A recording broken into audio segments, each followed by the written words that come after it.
আল্লাহ রাব্বুল আলামিন বলেন, যারা নাকি রাসূলের আদর্শকে বাস্তবায়ন করবে, যারা আমার হুকুম আমার আহকাম তার জীবনে বাস্তবায়ন করবে, আমার কথাগুলো হক হিসাবে মেনে নেবে, আমার ছেড়ে দেওয়া কথাগুলো নেতার গোলামি না, গোলামি শুধু একজনেরই করতে হবে, সেটা হলো মহান রব্বুল ইজ্জত ওয়াল জালাল, যিনি আমাদেরকে সৃষ্টি করেছেন, তার গোলামি করব, আর নেতার আদর্শ আঁকড়ে ধারণ করব। আল্লাহ তাআলার কাছে প্রত্যেক নামাজে চাই না, ইহদিনাস সিরাতাল মুস্তাকিম, আয় আল্লাহ তুমি আমাদেরকে সঠিক পথ দেখাও। নামাজের ভিতরে পড়ি না, প্রত্যেক যদি 4 রাকাত নামাজ পড়ি, 4 রাকাতই বলি না ইহদিনাস সিরাতাল মুস্তাকিম, আল্লাহ তুমি আমাদেরকে সরল পথ দেখাও, সঠিক পথ দেখাও। আল্লাহ রাব্বুল আলামিন আমার কথার জবাবে বলতেছেন, ওয়ানি'বুদুনি হাযা সিরাতুম মুস্তাকিম, সরল সঠিক পথ তো সেটাই, সঠিক পথ ওটাই যেটা আমি আল্লাহ তাআলা পথ প্রদর্শক হিসেবে শেষ নবী মুহাম্মদুর রাসূলুল্লাহ সাল্লাল্লাহু আলাইহি ওয়াসাল্লামকে তোমাদের কাছে পাঠিয়েছি, এবং আসমানি কিতাব সর্বশ্রেষ্ঠ কিতাব তোমাদের উপরে নাজিল করেছি। এই কিতাবকে আঁকড়ে ধরো এবং রাসূলের সুন্নাতগুলো তোমাদের জীবনে বাস্তবায়ন করো, এটাই হলো তোমাদের জন্য সরল পথ, সঠিক পথ, ঠিক কি না? সরল পথ, সঠিক পথের দিশা আল্লাহ তাআলা দিয়ে দিলেন। আল্লাহ রাব্বুল আলামিন এই পৃথিবীতে যত নবী ও রাসূল পাঠিয়েছেন, যত নেতা পাঠিয়েছেন, প্রত্যেকের আদর্শ তার জীবনে বাস্তবায়ন করতে বলেছেন। আল্লাহ রাব্বুল আলামিন বলেন, ওয়াজআলনাহুম আইম্মাতান ইয়াহদুনা বিআমরিনা ওয়া আওহাইনা ইলাইহিম ফি'লাল খায়রাত وإقام الصلاة وإيتاء الزكاة وكانوا لنا عابدين। আল্লাহ রাব্বুল আলামিন বলেন, এই পৃথিবী সৃষ্টি হওয়া থেকে এখন পর্যন্ত যুগে যুগে প্রত্যেক কওমের জন্য আমি এক একটি রাহবার, এক একটি নেতা, এক একটি রাসূল, এক একটি নবী তোমাদের জন্য পাঠিয়েছি। তোমাদের উপরে যে নবী আমি রব্বুল আলামিন পাঠিয়েছি, প্রত্যেকজন নবীকে তোমরা নিঃসন্দেহে চোখ বন্ধ করে তার আদর্শ বাস্তবায়ন করে মেনে নাও। সুবহানাল্লাহি ওয়া বিহামদিহি। নেতার আদর্শ তোমরা বাস্তবায়ন করো।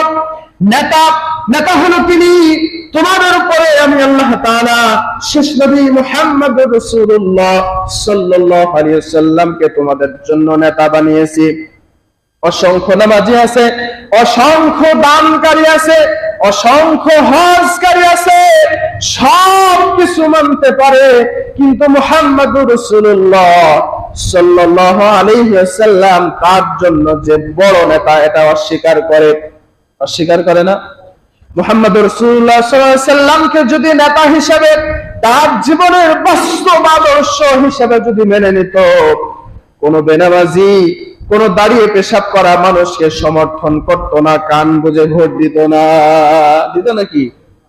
যদি রাসূলকে নেতা হিসেবে মানত, রাসূলকে আদর্শবান হিসেবে মেনে নিত, তাহলে অবশ্যই নেতার আদর্শ খুঁজতো, কোন নেতার আদর্শ মুহাম্মদুর রাসূলুল্লাহর সাথে মেলে, কোন নেতার আদর্শ মুহাম্মদ সাল্লাল্লাহু আলাইহি ওয়াসাল্লামের দাড়ির সাথে তার মিল আছে, নেতা নির্বাচন করত।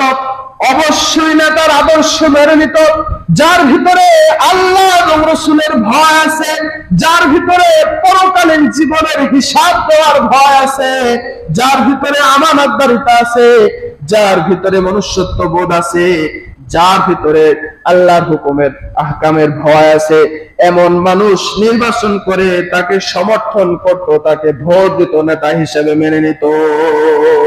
মানে ঠিকই, কিন্তু রাসূলকে নেতা হিসেবে মানে না, রাসূলকে মানে নবী হিসেবে।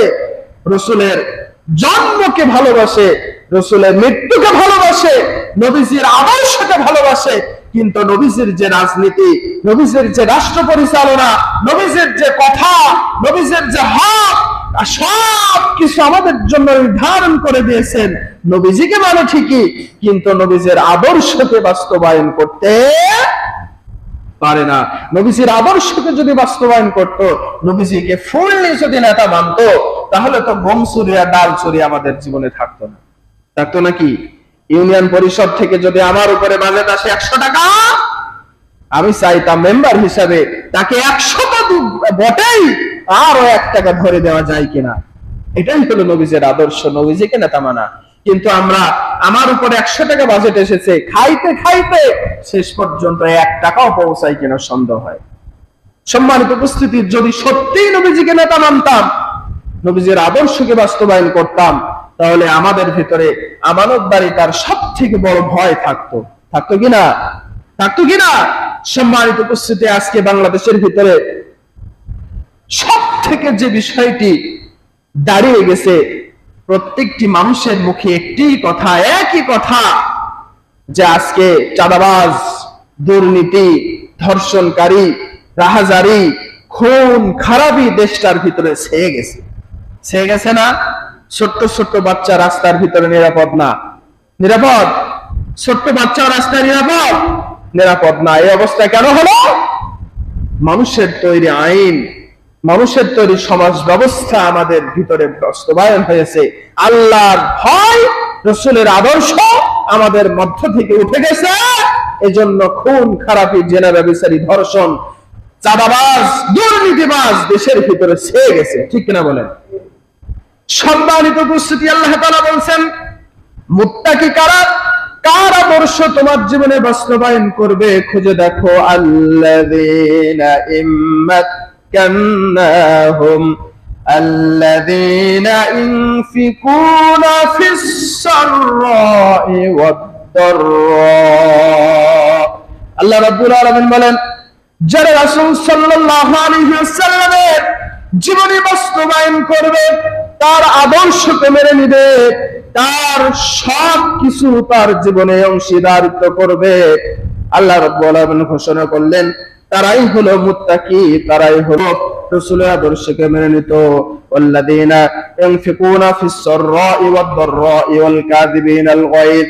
আল্লাহ রাব্বুল আলামিন বলেন, যারা নাকি রাসূলের আদর্শকে বাস্তবায়ন করবে, যারা আমার হুকুম, আমার আহকাম তার জীবনে বাস্তবায়ন করবে, আমার কথাগুলো হক হিসাবে মেনে নেবে, আমার ছেড়ে দেওয়া কথাগুলো বাতিল হিসাবে ঘোষণা করবে, আমি যে পথ প্রদর্শক, পথের দিশারি যাকে বানিয়েছি তাকে চোখ বন্ধ করে মেনে নেবে।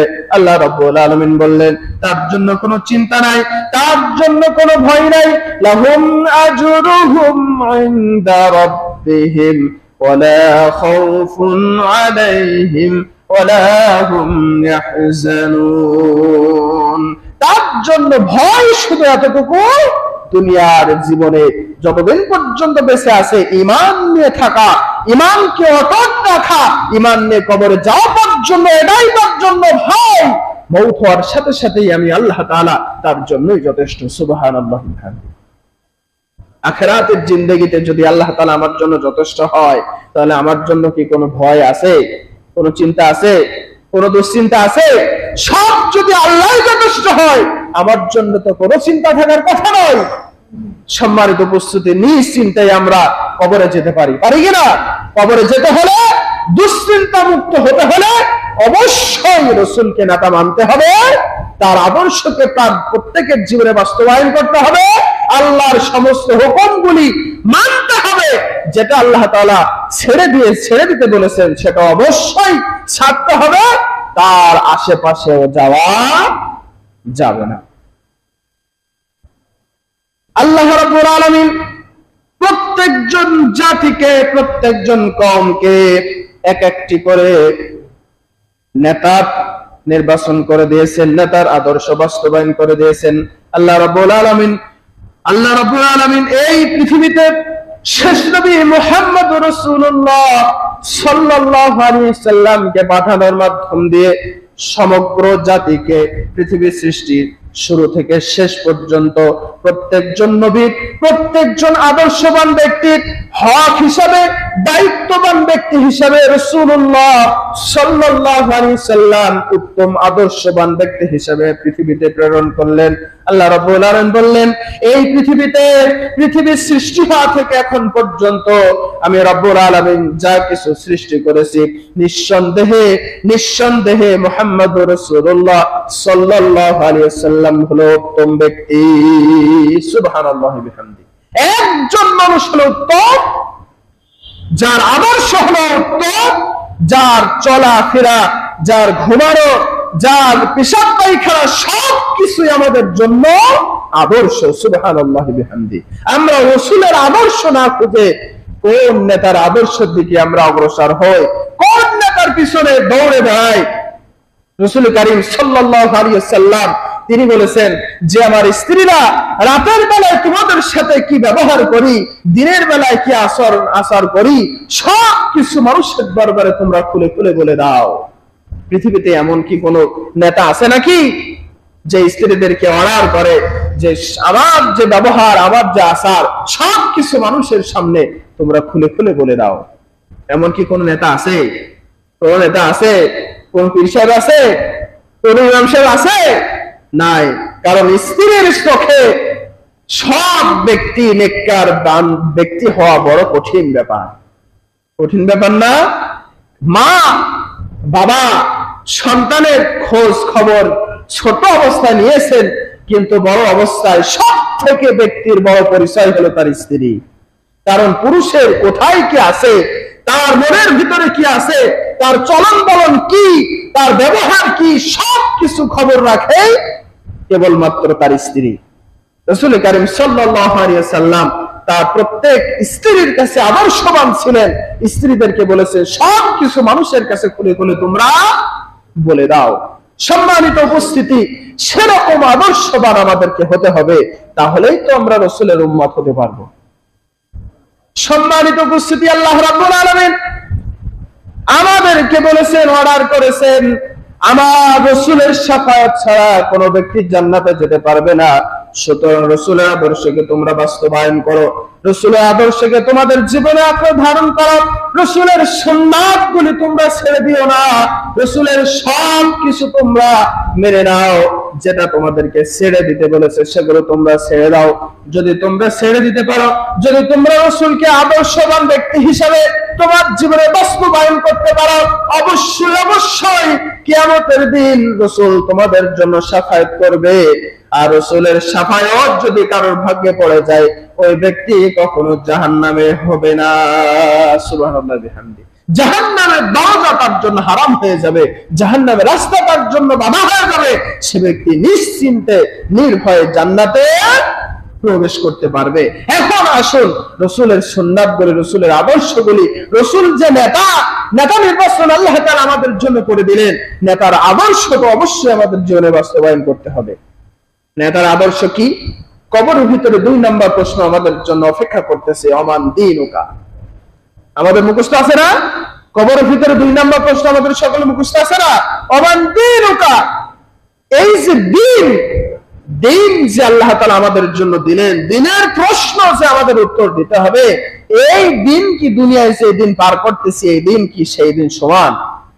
এই দিন কি আর সেই দিন একই ব্যাপার? না। দিন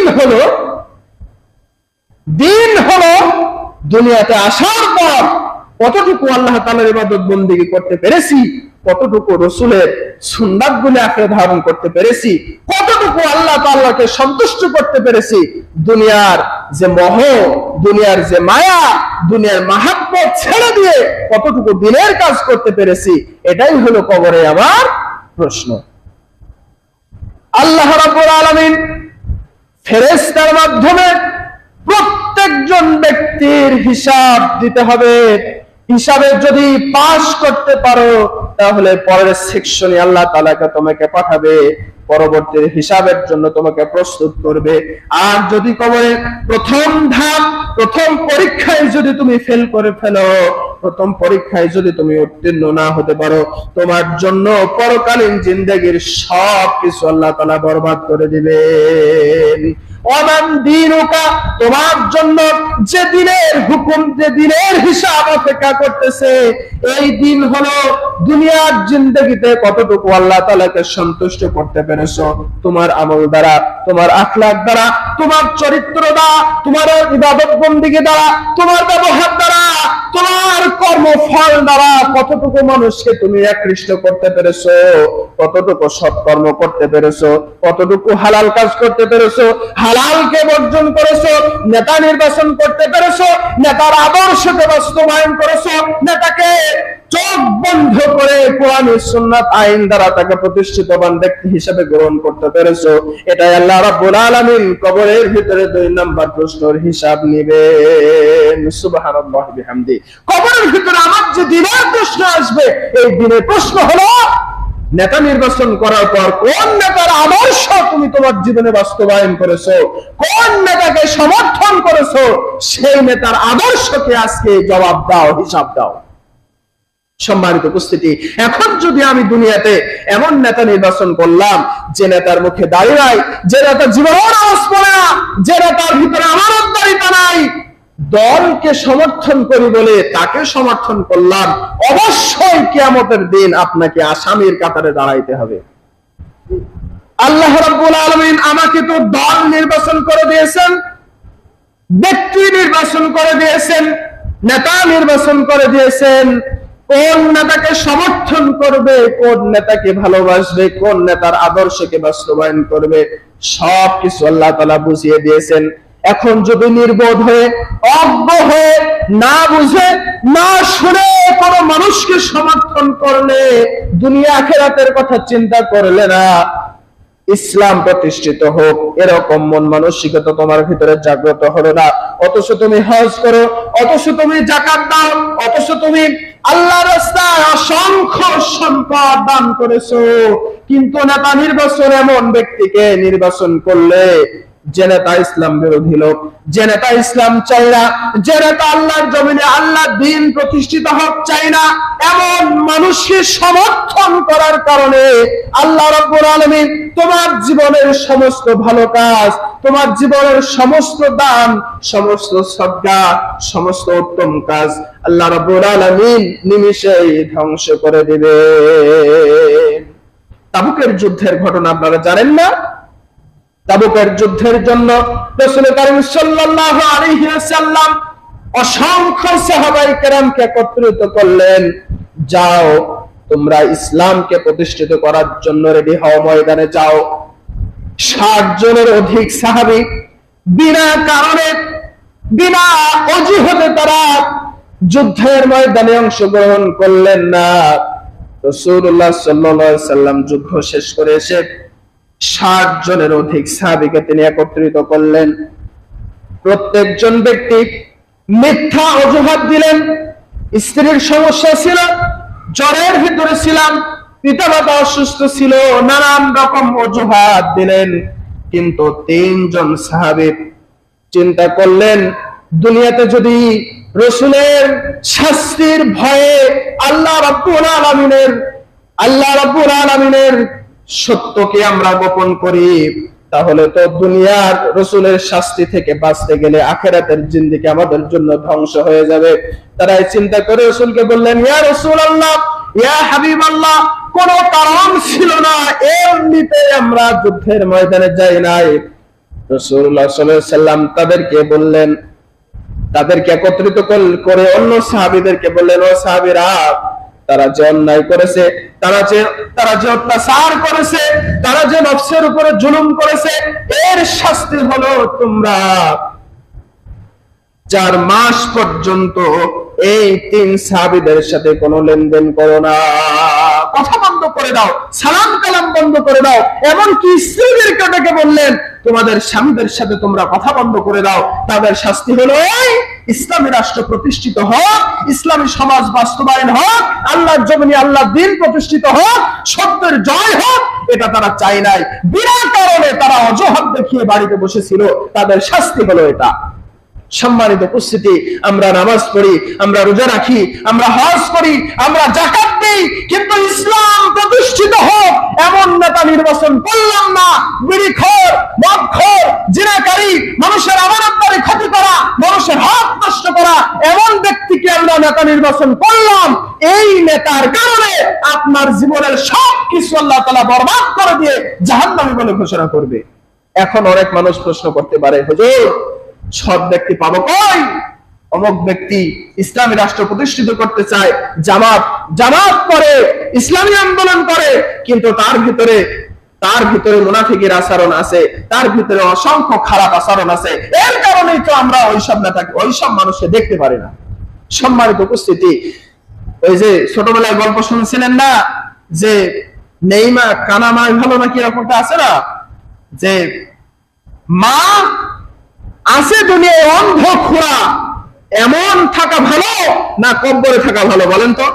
চোখের সামনে খোঁড়া মাও ভালো। সম্মানিত উপস্থিতি, আপনি নির্বাচন করেছেন যে ব্যক্তি ইসলামী আন্দোলন করে, ইসলাম প্রতিষ্ঠিত হোক, এই চাওয়াটা সে চায়, অবশ্যই আপনাকে চোখ কান বুঝে তাকে সমর্থন করতে হবে। একটি